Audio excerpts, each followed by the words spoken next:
இப்போ நான் எள்ளு கேக்கு செய்ய போகிறேன். அதுக்கு இதால் 1 டம்ளர் எள்ளு வறுத்து வச்சுருக்கிறேன்.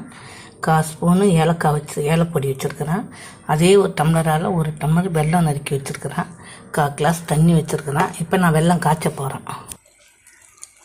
இதுங்க வெல்லம் காய்ச்சிக்கிட்டு இருக்கிறேன்.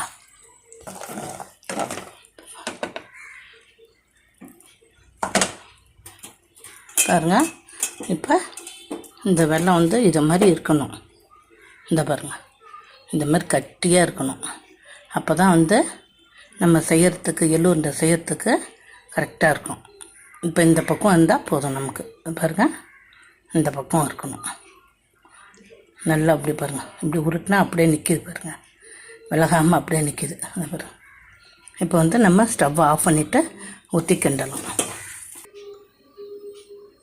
வாசத்துக்கு கொஞ்சோண்டு நெய் போட்டுக்கிறோம்.